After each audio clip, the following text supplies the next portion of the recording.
اعوذ باللہ من الشیطان الرجیم بسم اللہ الرحمن الرحیم یا ایہا الذین آمنوا لا تحرموا طیبات ما احل اللہ لکم ولا تعتدوا ان اللہ لا يحب المعتدین۔ صدق اللہ العظیم۔ میرے محترم بزرگ عزیز دوستوں، 7ویں پارے میں پہلے صفحے میں پہلا رکوع ہے۔ یہ آج 7واں پارہ شروع ہو چکا ہے۔ اس آیت کا مطلب یہ ہے، اللہ تعالیٰ فرما رہے ہیں ایمان والوں کو مخاطب کر کے کہ اے ایمان والوں، اللہ نے جو چیزیں تم پر حلال کی ہیں اسے تم اپنے اوپر حرام مت کر لو۔ اللہ نے جو چیزیں انسانوں کے لیے پاک بنائی، اللہ نے جو چیزیں انسانوں کے لیے حلال بنائی ہے اسے تم اپنے اوپر حرام مت کرو۔ بس سمجھ میں اس کا ایک شان نزول ہے۔ اس آیت کا شان نزول یہ ہے کہ بہت ساری روایتیں ہیں، اس میں سے ایک روایت یہ ہے، ایک صحابی تھے جن کا نام تھا حضرت عثمان بن مظعون، حضرت عثمان بن مظعون رضی اللہ تعالیٰ عنہ۔ انہوں نے ایک مرتبہ یہ ارادہ کر لیا، انہوں نے ایک قسم کھا لی تھی کہ میں زندگی میں کبھی گوشت نہیں کھاؤں گا، میں زندگی میں کبھی گوشت نہیں کھاؤں گا، اور اسی طرح انہوں نے یہ قسم کھا لی تھی کہ میں خصی ہو جاؤں گا، یعنی میں شادی نہیں کروں گا، میں شادی نہیں کروں گا۔ کیوں؟ اس لیے کہ شادی رکاوٹ ہے اللہ کا قرب حاصل کرنے کے لیے، اللہ کا ولی بننے کے لیے، اللہ کا محبوب بننے کے لیے، اللہ کا برگزیدہ بننے کے لیے شادی کیا ہے؟ رکاوٹ ہے، اس لیے میں شادی نہیں کروں گا۔ کھانا پینا رکاوٹ ہے، اس لیے میں کھانا نہیں کھاؤں گا۔ میں رات کو نہیں سوؤں گا۔ ایک روایت میں یہ ہے کہ 3 صحابہ تھے جو آپس میں یہ بات چیت کر رہے تھے، ایک روایت ویسی بھی ہے۔ تو ایک نے کہا کہ میں کھانا نہیں کھاؤں گا، نہیں رات بھر نہیں سوؤں گا، یعنی رات بھر میں عبادت کروں گا۔ اور پھر ایک کے بارے میں آتا ہے کہ انہوں نے یہ کہا کہ میں دن بھر روزے رکھوں گا، پوری زندگی روزے رکھوں گا، پوری زندگی روزے رکھوں گا۔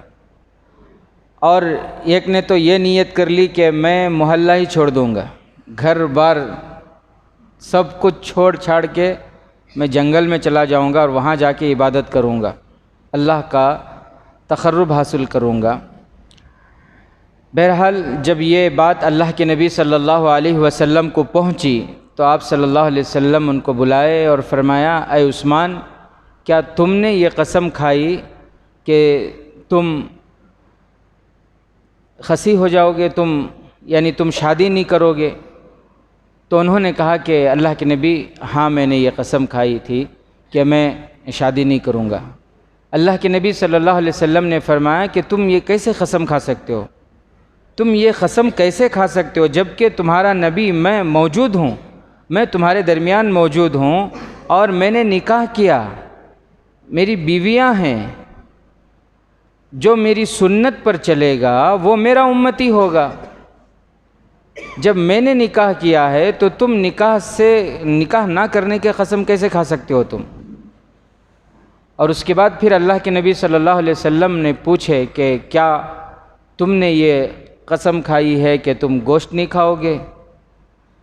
جی اللہ کے نبی، میں نے یہ قسم کھائی۔ تو اللہ کے نبی نے فرمایا کہ میں نبی تمہارے درمیان موجود ہوں، میں اللہ کی نعمتوں کو استعمال کرتا ہوں، میں اللہ کی نعمتوں کو استعمال کرتا ہوں۔ اور اللہ کے نبی صلی اللہ علیہ وسلم کو بھنا ہوا گوشت بہت پسند تھا، خاص طور سے بکری کے جو شانے ہوتے ہیں، سامنے کی ران، وہ اللہ کے نبی صلی اللہ علیہ وسلم کو بہت پسند تھا، بھنا ہوا گوشت۔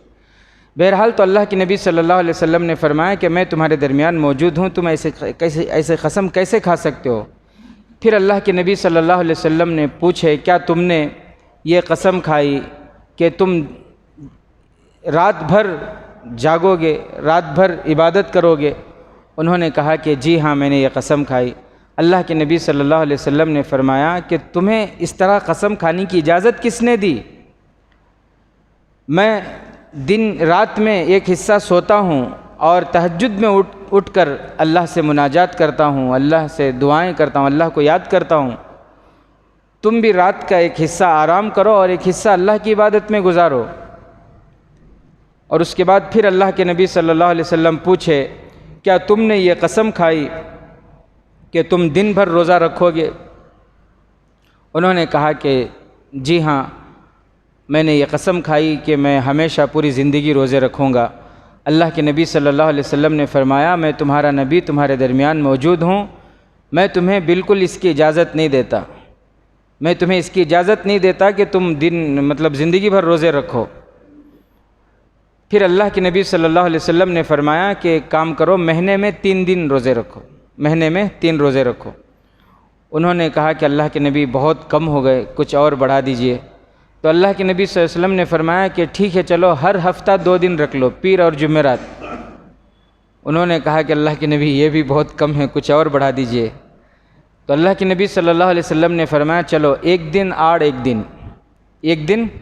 ایک دن روزہ رکھو، اس سے کم کی سے میں اجازت نہیں دیتا، اس سے زیادہ کی میں اجازت نہیں دے سکتا۔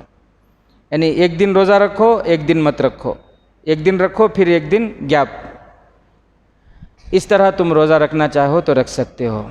تو بہرحال میرے عزیز ساتھیوں، اللہ کے نبی صلی اللہ علیہ وسلم نے پھر ان سے پوچھا کیا تم نے یہ قسم کھائی تھی کہ تم چھوڑ کر جنگل میں چلے جاؤ گے؟ تو اللہ کے نبی صلی اللہ علیہ وسلم نے فرمایا یاد رکھو لا رہبانیت فی الاسلام، اسلام میں رہبانیت نہیں ہے، اسلام میں رہبانیت نہیں ہے۔ رہبانیت کسے بولتے ہیں؟ یعنی انسان سب کچھ چھوڑ چھاڑ کے گھر بار، بیوی بچے، رشتہ دار، انسانوں سے ایک دم الگ تھلگ ہو جائے، انسانوں سے ایک دم، جیسے اس زمانے میں ہوتا تھا دوسرے مذاہب والے، ان کے گمان کے مطابق وہ برگزیدہ بننے کے لیے جنگلوں کو چلے جاتے تھے، 10 سال 15 سال جنگلوں میں پڑے رہتے تھے اور پھر وہ سادھو سنت بن جاتے تھے، شادی بیاہ وغیرہ کچھ نہیں کرتے، ماں باپ سے، بھائی بہنوں سے، رشتہ داروں سے کوئی تعلق نہیں ہوتا تھا ان کا۔ تو اللہ کے نبی صلی اللہ علیہ وسلم نے فرمایا کہ اسلام میں یہ بالکل جائز نہیں ہے، اسلام میں رہبانیت نہیں ہے۔ اللہ کا قرب حاصل کرنے کے لیے لوگ کیسے کیسے طریقے اختیار کرتے ہیں، حالانکہ اللہ کے قرب حاصل کرنے کے لیے وہی طریقہ ہمیں اختیار کرنا ہے جو طریقہ اللہ کے نبی صلی اللہ علیہ وسلم اختیار کیے۔ بہت سے لوگ سبزی پر گزارا کرتے ہیں پوری زندگی۔ ایک بابا کو دیکھا میں، پوری زندگی کبھی یہاں تک کہ انڈا بھی نہیں کھائے بولتے۔ کئی کو ایسی مشقت، کئی کو ایسا مجاہدہ کر رہی نا پہ پوچھے تو اللہ کا قرب حاصل کرنے بول رہے ہیں، اللہ کا قرب حاصل کرنے کے لیے۔ بھئی اللہ کا قرب حاصل کرنے کے لیے اللہ کے حکموں کو توڑ کر کوئی اللہ کا قرب حاصل کر سکتا ہے کیا؟ سب سے بڑا ولی، سب سے بڑا بزرگ وہ ہوگا جس کی زندگی میں سب سے زیادہ پیارے نبی کی سنتیں ہوں گی، جو اللہ کے حکموں پر سب سے زیادہ چلتا ہوگا، وہ سب سے بڑا بزرگ ہوگا، وہ سب سے بڑا ولی ہوگا، وہ اللہ کا قریب تقرب حاصل کر سکے گا۔ وہ اللہ کے حکموں کو توڑ کر، اللہ نے جو چیزیں حلال کی ہیں ان کو حرام کر کے کوئی اللہ کا قرب کیسے حاصل کر سکتا ہے؟ پڑھنے کے زمانے میں ایک مرتبہ توپور درگاہ کو جانا ہوا، ہمارے کرناٹک میں، پورے بنگلور کے 90%۔ تو شوق ہوا دل میں، سیلم سے قریب تھا وہ، ایک بار جا کو دیکھیں گے نظارہ کیا ہے بول کر۔ ہمیں ساتھیاں پورے مل کو جمعرات کے دن چھٹی رہتے مدرسے میں، شام کو نکلے، وہاں گئے تو گیٹ کے پاس ہم نے روک لیے واچ مین نے۔ لباس ہمیں کیا بھی تبدیل نہیں کرے تھے، معمولی لباس میں گئے تھے، طالبانہ لباس، عالمانہ لباس دیکھ کر واچ مین روک لیے، روک کر پوچھ رہی کیا گوشت کھا کو ہی، مچھی کا تب کھا کو ہی، انڈا کا تب کھا کو ہی، اتفاق سے جمعرات کے دن دوپہر کو مدرسے میں گوشت. اب میں پریشان ہوا کیا بولنا سو بول کو. ہمارا ایک ساتھی بولا اب کھا کو نہیں ہی کہا انہیں. ہاں جاؤ جاؤ کر کو بھیا. میں کیا با بولا تو اب کھا کو نہیں کر کو بولا اس میں. صحیح بات ہے. آج کھا کو نہیں کر کو تو نہیں بولا نا, اب کھا کو نہیں بولا میں. تو بہرحال میرے عزیز ساتھیوں, اللہ کے حلال کردہ چیزوں کو حرام کر کے کوئی اللہ کا قریبی بندہ نہیں ہو سکتا. ایک سننے میں آیا کہ بہت سے لوگ اللہ کا قرب حاصل کرنے کے لیے وہ ہاتھ کو ایسا لٹکائے ہوئے ہیں, سکھا رہے ہیں انہوں کئی سالوں تک. ہاتھ ایک دم بیکار ہو گیا ان کا, شل ہو گیا, بیکار کچھ کام ہی نہیں کرتا. اب کئی کو ایسا کر رہی کر کو بولے تو اللہ کا قرب حاصل کرنے ہیں بول رہے. اللہ ہاتھ دیا استعمال کے واسطے, اللہ ہاتھ دیا تسبیح پڑھو, اللہ ہاتھ دیا وضو کرو, اللہ ہاتھ دیا محنت کرو, اس لیے اللہ ہاتھ دیا. یہ ہاتھ سے نعمت, اللہ کی نعمت کھاؤ, اللہ کا شکر ادا کرو, ہاتھ استعمال کر کے اللہ کا شکر ادا کرو, یہ ہے اللہ کا تقرب. یہ چھوڑ کر کے دی ہوئی نعمت کو ضائع کر کے اللہ کا قرب حاصل ہوتا بولے تو کتنی بڑی بیوقوفی ہے. بھئی بات سمجھ میں آ رہی ہے؟ اللہ کا قرب جو حاصل ہوگا وہ اللہ کے نعمتوں کے ساتھ ہی حاصل ہوگا. اللہ نے دنیا کو دارالاسباب بنایا ہے, یہاں چیزوں کو اختیار کرنا پڑے گا. اسباب اختیار کر کے ہی اللہ کا قرب حاصل ہوگا, اسباب کے ذریعے ہوگا, اللہ کے نعمتوں کو استعمال کرنے کے ساتھ ہوگا. جیسے پیارے نبی صلی اللہ علیہ وسلم کیے, نعمتوں کو استعمال کیے. جیسے مثال کے طور پر دنیا میں سواریاں ہوتی ہیں, تو اس وقت جو سواریاں تھیں, جتنی سواریاں تھیں ساری سواریاں اللہ کے نبی صلی اللہ علیہ وسلم کے پاس موجود تھیں. ایک گھوڑا تھا, ایک خچر تھا, ایک گدھا تھا, 2 اونٹنیاں تھیں. یہی تو اس زمانے کی سواریاں ہیں. جب جیسی ضرورت پڑتی اللہ کے نبی صلی اللہ علیہ وسلم سواری فرماتے. اللہ کے نبی صلی اللہ علیہ وسلم اللہ کی نعمتوں کو کبھی بھی کوئی چیز سامنے پیش کی گئی ہو کھانے پینے کی, حلال ہو اور اسے اللہ کے نبی, ہاں یہ کہ وہ حرام نہ ہو اور صدقے کا نہ ہو, حلال ہو تو اللہ کے نبی صلی اللہ علیہ وسلم ضرور بسم اللہ بول کر تناول فرمائے. بسم اللہ بول کر تناول فرمائے. نخرے نہیں ہمارے جیسے. ہمارے کیا ہے نخرے ہیں, شان پتی کے واسطے میں یہ نہیں کھاتا, وہ نہیں کھاتا, وہ یہ نہیں ہوتا, وہ نہیں ہوتا. صحیح بات ہے. بہرحال تو اللہ کی نعمتوں کو استعمال کرنا ہے, اللہ کی نعمتوں کو استعمال کیے اور اللہ کا شکر ادا کرنا, اللہ کی نعمتوں کو استعمال کرنا اور اللہ کا شکر ادا کرنا. اللہ کے نبی صلی اللہ علیہ وسلم کو خوشبو بہت پسند تھی, اور خوشبو میں بھی کون سی خوشبو؟ عود کی خوشبو. کون سی خوشبو؟ عود کی خوشبو, جو سارے خوشبوؤں کی سردار ہے عود. ایک ساتھی بتا رہے تھے جب وہ عمرے پہ گئے مدینہ منورہ میں, باہر نکلے وہ تو ایک دکان پہ ایسے ہی عطر دیکھ رہے تھے. عطر دیکھتے دیکھتے دکان والے کو پوچھے, بولے نا ایسا مجھے ورجنل عود چاہیے, ذرا ہے کیا تمہارے پاس ورجنل عود؟ ملنا بہت مشکل ہے, وہاں تو مل جائے گا. تو دکان والے نے کہا کہ ٹھیک ہے آپ بیٹھیں. پھر وہ اندر سے لا کر دکھایا اس نے. پھر انہوں پوچھے کتنا 1 تولہ؟ بولے 1 تولہ کتنا ہے؟ تو اس نے کہا کہ 1 تولہ 5000 ریال. کتنا؟ تو انڈیا کے کتنے ہو گئے؟ انہوں عمرے کے اور ایک پیسے لگ جاک دینا ہوا. صحیح بات. اتنے میں خالی 1 تولہ 10 گرام لینا کیا, اتنے میں اور ایک عمرہ کر لے جانا. میں ہی بول کو بیچارے لینے کی طاقت نہیں تھی تو نہیں لیے. تو بہرحال تو اللہ کی نعمتیں ہیں, تو اللہ کی نعمتوں کو استعمال کرنا اور اللہ کا شکر ادا کرنا, ہر حال میں اللہ کا شکر ادا کرتے رہنا, شکر ادا کرتے اس کے ساتھ زندگی گزارنا, تو اس سے اللہ کا تقرب حاصل ہوگا.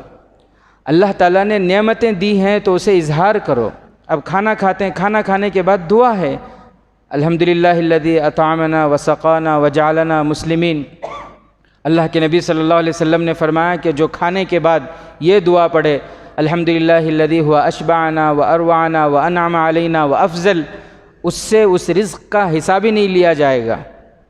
ایک مرتبہ حضرت ابو ہریرہ رضی اللہ تعالیٰ عنہ کے سامنے بھنا ہوا گوشت, مرغی, تندوری مرغی پیش کسی نے پیش کیا تو حضرت ابو ہریرہ رضی اللہ تعالیٰ عنہ اپنے شاگرد سے فرمائے کہ اس میں سے کھاؤ، تو شاگرد جو تھا وہ ہمارے جیسا تھا شاید، اس نے کہا کہ نہیں، میں اتنا عمدہ غذا نہیں کھاتا، تقوی کے خلاف یہ کیا ہے، یہ بزرگی کے خلاف۔ حضرت ابو ہریرہ رضی اللہ تعالیٰ عنہ فرمائے کہ یہ کیسے بزرگی کے خلاف ہے، تقوی کے خلاف کیسے ہے؟ میں نے اپنے ان آنکھوں سے پیارے نبی صلی اللہ علیہ وسلم کو بھنی ہوئی مرغی کھاتے ہوئے دیکھا ہے، تقوی کے خلاف ہوتا تو آپ صلی اللہ علیہ وسلم عمدہ غذا نہ نوش فرماتے نا۔ تو اللہ کے نبی صلی اللہ علیہ وسلم نے فرمایا کہ اللہ نے نعمتیں دی ہیں تو نعمتوں کو اظہار کرو اور اللہ کا شکر ادا کرو، اللہ کا شکر ادا کرو۔ اللہ نے نعمتیں دی ہیں، اللہ نے طاقت دی ہے، اللہ نے استطاعت دی ہے، تو اچھی سے اچھی گاڑی لو، اچھی سے اچھی گاڑی لینا ناجائز نہیں ہے، جائز ہے۔ اچھے سے اچھے کپڑے پہننا جائز ہے، گھر کے لیے اچھے سے اچھے گھر کا انتظام کرنا جائز ہے۔ یہ ساری نعمتیں اللہ نے دی ہیں تو اسے استعمال کرنا، اللہ کا شکر ادا کرنا۔ ناجائز کیا ہے؟ اللہ نے دیا ہے، دینے کے باوجود بھی وہ اس کی فکر کیا، خالی جمع کو رکھنا۔ فکر کیا ہے؟ خالی جمع کو رکھنا۔ صحیح بات ہے، نہ اچھا کھا رہا ہے بیچارہ، نہ اچھے گھر میں رہ رہا ہے، نہ اچھی سواری لے رہا ہے، نہ اچھے کپڑے پہن رہا ہے۔ صحیح بات ہے، بیچارہ ایسی حالت میں گھوم رہا ہے، دیکھے تو 10-20 روپے زکوٰۃ کے دیا لوں، کیا کہتا جاننا۔ صحیح بات ہے، تو ایسی کنجوسی، ایسی بخیلی، تو کیا فائدہ اس سے؟ اللہ کی نعمتوں سے محرومی کر لینا اپنے آپ کو۔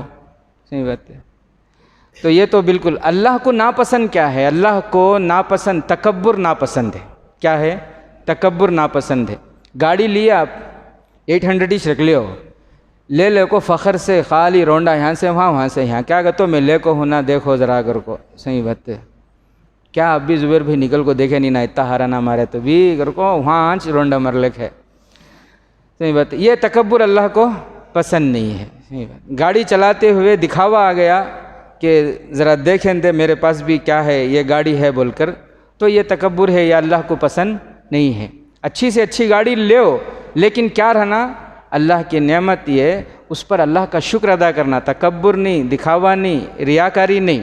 اچھے سے اچھے گھر میں ہیں، گھر بنائے 40-60 میں گھر بنا لے کو، میں تاج محل بنایا، پورے محلے والوں کے سامنے جا کو سب کنے کس کنے گئے تو بھی شان جتا لے کو، میں ایسا بنایا ویسا بنایا، ماربل وہاں سے منگایا، میستریاں یہاں کے بولا، یہ سب اللہ کو پسند نہیں ہے۔ تو بہرحال میرے عزیز ساتھیوں، اللہ کے نعمتوں کو استعمال کرنا ہے، اور اللہ کے نعمتوں کے استعمال کے ساتھ ہی اللہ کا تقرب حاصل ہوگا، جیسے اللہ کے نبی صلی اللہ علیہ وسلم زندگی گزار کر ہمیں بتا کر گئے ہیں۔